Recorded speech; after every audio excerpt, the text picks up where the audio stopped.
Good evening, I'm Eugene Chan and a warm welcome to Straight Talk. Our guest this evening is Louis Ng, the inaugural director of the Hong Kong Palace Museum. Dr. Ng is a historian and an arts administrator. He has been involved in running museums in Hong Kong for over 30 years, including our Museum of History, the Museum of Coastal Defence, and the Antiquities and Monument Office. Before joining the Hong Kong Palace Museum, he served as Deputy Director of the Leisure and Cultural Services Department with a specific remit to look after the museums and arts venues under its care. This evening, we have invited Dr. Ng to talk to us about the Palace Museum. Have Hong Kong people been undervaluing this world-class cultural landmark in our city? Welcome, Louis. Good evening, Eugene. Louis, as we all know, the Hong Kong Palace Museum was the brainchild of our former Chief Executive, Mrs. Carrie Lam, in 2016. It cost the US $450 million to build and opened in July last year as part of the West Kowloon Cultural District, of course. So can you tell us why the Palace Museum was built in the first place? This is a collaborative project between Palace Museum Beijing and Hong Kong, bringing mutual benefit to both parties. Beijing Palace Museum is very keen to extend their international reach and to engage more global audience. They believe Hong Kong is an excellent platform to enable Chinese culture to connect global audience. And while in Hong Kong at that time, we were in the process of reviewing our positions in the art and culture development, how to escalate our positions as a leader in Asia to promote art and culture. So I think that under this consideration, both sides have discussions and finally reach an agreement to build Palace Museum in Hong Kong. How long did it take for the agreement to reach? Was it a difficult one? We first planned the project in 2016 and kicked off the project in 2017. So it was quite a smooth idea that both sides like it right from the beginning. Yes, but it's not easily that to build the third Palace Museum in Hong Kong after Beijing and Taipei. We need to present a very, very comprehensive proposal to central government. I see. Because it's the first time that so many treasures from Palace Museum Beijing, that loan to us for permanent display. Right, so Dr. Ng, so Mrs. Lam did a very good job of being able to secure the national treasures to be displayed in Hong Kong. The mission of the museum, as I read, is advancing dialogue amongst world civilizations and facilitating Hong Kong's positioning as an East meets West center for cultural exchange between China and the rest of the world. Can you elaborate on this? Well, first of all, that we are not a branch of the Beijing Palace Museum. As I mentioned, that we are a separate entity. We have our own autonomy, that in all curatorial and management decisions. How to make Hong Kong Palace Museum, different with the one in Beijing and Taipei? I think we need to leverage on Hong Kong's uniqueness and also the strengths that we are a East meets West cultural hub. So that I think that we all not only display the treasure from Palace Museum, we also want to bring treasures, artifacts, and from other countries, the museum in other countries, I think to promote a dialogue. That's, I think, is very important now. Right. And that, after opening of China, that we want to have more dialogue with different countries, different people, different cultures. Right, so Dr. Ng, I mean, you have just celebrated your first anniversary. If I'm going to ask you to self-reflection on the work so far, how has this mission been achieved so far, in your opinion? Well, it's a very busy year, especially we opened last July during the COVID period. But we are very pleased that the museums has received a very, very warm welcome from visitors. So far, I think that we have received 1.6 million visitors in 14 months. Remember that in the first year that it's still a COVID period. Right. All visitors, Hong Kong people. From this year, we received more visitors from mainland and overseas. During the past 2 months, during the summer holidays, a lot of visitors from mainland. So we did a survey showing that it's over 59% from mainland. Right. Yeah, it's quite high. I think that's the visitations. So, well, I think it's not only the visitation, but the comment, the feedback from visitors. They're very pleased. Right. Dr. Since you mentioned 59% are from the mainland, that means the remaining 41% are from local as well as international visitors. What type of proportion would that be between Hong Kong people and the overseas visitors? Well, I think around 10% from overseas. Right. South Asia, some from the Europe, United States. That's I think about our composition of our visitors. I have a quick mathematic calculation. When you have 49% from non-mainland, minus 10%, 50, okay. Yeah, that means 40. you have like 30+% from Hong Kong. That means about out of the 16 million people who have visited, nearly 5 million people from Hong Kong have visited. Yeah. Are you happy with that?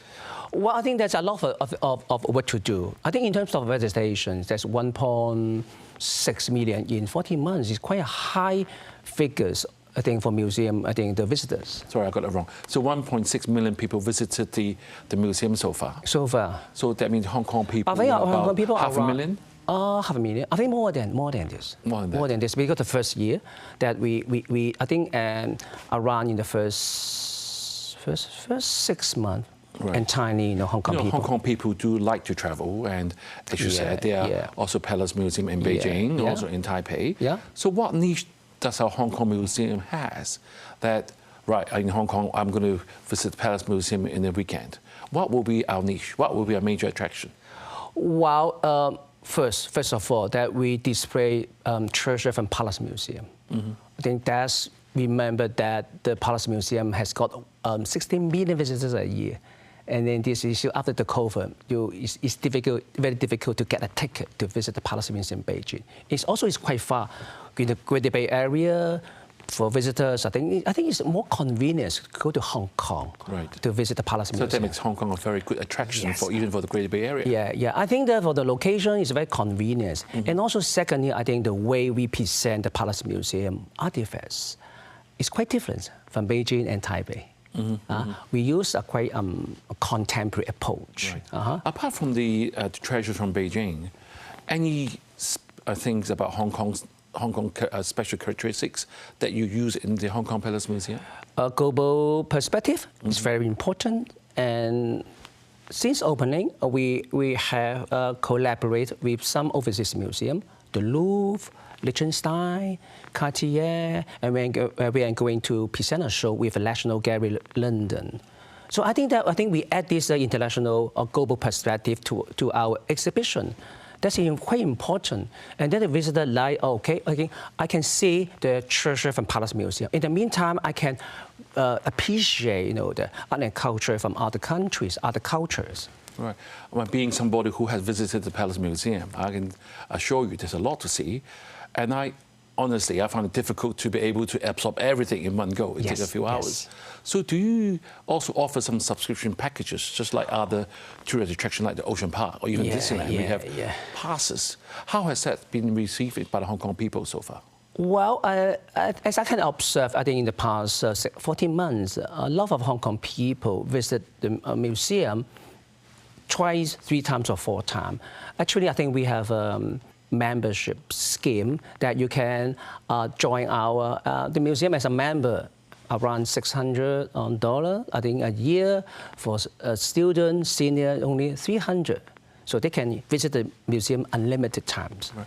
I read that in the news that you will be increasing your admission fee tomorrow by 20%. Yes. Why is that?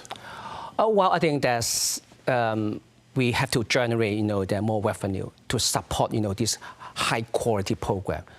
I have to say that presenting this kind of a show, Cartier, the National Gallery London show, is very expensive. How much is the admission contributing to the overall revenue for the running of the museum, may I ask? I think for this year, we target to achieve, to generate around 200 million revenue, including half from our tickets and half from our sponsorship donations. It's quite high, that compared with other museums. Yes, and I know that you have some funding from the SAR government as well. No, we do not receive funding. Yeah, self-financing. We receive funding support from West Kowloon Cultural District Authority. Right. So in the last 14 months, I mean, you said 1.6 million people have visited the museum. It's getting more popularity. Will you put in any plans to increase the exposure or attractiveness to the community so that we will come to the museum more often? Yes, it's very important that we like to know more about that who they are. I think in terms of our audience, where they come from, to know more about their interests, their background, so that we can provide more and better program and service to them. Very, very important that we need to engage our audience. Right. So that they can frequently visit the museum, enjoy our program, our service. Right. So I think the engagement is very, very important to us. Right, Louis, let's take a break now, and viewers, do stay with us. We will be right back.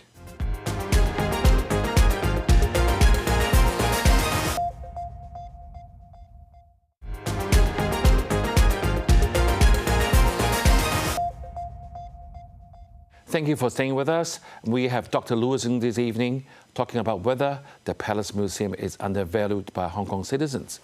So, Dr. Ng, in the first part, you have told us the background of the setup of the museum and what we're trying to do, East meets West, especially having Hong Kong's special role to be able to engage other museums, work from other countries like London, Louvre, you have mentioned. But we also mentioned about there are about 600 to 800,000 Hong Kong people have visited the museum. Are you happy with the number? Oh, well, I'm pretty happy. I think compared with those figures of government museum, I still remember before COVID, the most visited museum in Hong Kong is the Science Museum. They got around 1 million visitors a year. So I think we are doing quite well because Science Museum allows for kids. Right. Children like them. Yes, and also remember that we are a paid museum. People, I think, that coming to the museum have to buy a ticket. Right. So that I think that we are quite happy with the attendance figures, but we can do more, do better, and receive more visitors. Can you share with us some of the key exhibitions in the last 14 months? I know the Dancing Day is coming out tomorrow. Yes. What will be the most popular one so far, in your opinion? Well, I'm sure there will be a huge popular museum. It'll be next 3 months until January. It's starting tomorrow, actually. It's tomorrow because they just opened, Dancing Day Museum just opened their new premises in Sichuan. Wow, this is not, I think this is the national attention, and the people is very, very difficult to get a ticket to visit. Right. So there will be, I think, a very popular show, and then also the National Gallery London show. When the exhibition was staged in Shanghai, they received more than 400,000 visitors in 3 months. So that I think that there will be a two major show. Well, I think in the past year we present a number of shows. It's quite popular, including the horse exhibition in collaboration with the Louvre and Palace Museum, and also the Liechtenstein and also the Cartier exhibitions. For the Cartier show, in 3 months, we received more than 200,000 visitors. Right. It's good. Some visitors come from Mainland, I think, especially to view the show. Right. So, Dr. Ng, how does what we call the footfall or the visitors' reviews affect your future planning, especially you're the one in charge of the Palace Museum? Very important. That's, I think, for modern museum, we need to know more about our visitors, As I mentioned before, that who they are, why they come from, where they come from, and what's their interest, how long they stay, whether they go to the shop or restaurant. Actually, we are doing regular survey. I think that to have information about and then comments, how long they stay in the museum. So that's very important that we have a marketing department and customer experience department, I think, doing this research. Right. So, Dr. I've got 2 comments from you to tell the viewers. There's been a comment that the artifacts displayed are changed quite frequently, which is costly and not necessary. Interesting comment. So what would you say to that? Oh, well, if we want to have more visit to the museum, we need to change the objects. But I think for the change of object from Palace Museum, it's not only I think to benefit the visitor for their visit, but for conservation. Because for some objects, they are very, very night sensitive. We need to change every 3 months, 4 months. But I think for this rotation, I think that we can invite more visitors, to come to the museum again. So I think that is no problem. I think we will use this strategy. But I think maybe I say more about our exhibition plan. Now we have 5 exhibitions showing artifacts from Palace Museum under different themes. We regularly change exhibits. I think during the past 14 months, we already changed 200 items. Right. But the overall themes, the setting, we have not changed. This exhibition will, some of them will last for 1 year, 2 years, or 3 years. So that we have considered the cost effectiveness and also the attractiveness to visitors. But there's another comment that the museum has not been attracting tourists because things are too expensive, like the souvenirs or even coffee, and they are out of the spending average range for tourists. So have you considered this feedback? Oh, yes, but as we can observe from the sales from our souvenir shop, they are doing very well. Right. They are doing very well. The visitors are willing to spend money in the shop, whether to buy a book. And then we have reviewed the range of the price of these merchandise and books. The range is very good. I think for those items, 20, 30 to some 100 items. I think that can cater for different needs for visitors. Right. So, Dr. Ng, we have talked about the admission fee, which is going up tomorrow. But having said that, to be realistic, the fee is basically similar to what we pay for a lunch box for lunch. Yes. And if you compare that to get 900 priceless artifacts or national treasures in this $450 million built cultural landmark. So, do you think our Hong Kong people, as the title of the show says, have undervalued the full cultural and educational value of this museum? Well, I have to say that I think the needs for more accessible, impactful exhibition and learning resources for Chinese art and culture are growing in Hong Kong. There's a huge demand. The people are willing, I think, to pay at a reasonable cost to enjoy this service and program. So that's why I think I've mentioned that. I think the money we generate from the tickets will be used, I think, to prepare, to plan, to present a better quality and high quality, I think, exhibition and program. But my question is, do you think Hong Kong people has undervalued this value? It's difficult to answer this question. Look at our attendance figures, 1.6 million, quite a lot of people. I have to say that as a museum director, I want to expand our values. Not only, I think, within the show, but for learning resources, and also there's, for example, I think the museum shop, I think that we can do more to promote the cultural, the creative industry in Hong Kong. Now, I think that nowadays we are talking about tourism. Right. Yeah, actually, I think the museum, Hong Kong Palace Museum, Empress, and Hong Kong MLA can support Hong Kong, I think, in strengthening, our cultural tourism service to visitors. Just now you mentioned we have such very good exhibitions. Even the Sanxing Dui is going to be very difficult for people to get the ticket even to mainland, not to mention it's within the GBA. So in your opinion, how do you think that the Hong Kong citizen will benefit from the presence of this Palace Museum in our community, from our point of view? Yes, the benefit going to Hong Kong Palace Museum to view the show, to understanding our art and culture. I think that will be. I think that there will be the most simple way. I think that you encounter the treasure to understand our history. I think that in addition to the exhibition viewing, the museum is also a very important learning resources that we can support the school education and also the creativity, I think, that in development art and culture in Hong Kong. I call an example that we have a program that we engage local artists to produce multimedia and objects in dialogue with Palace Museum artifact.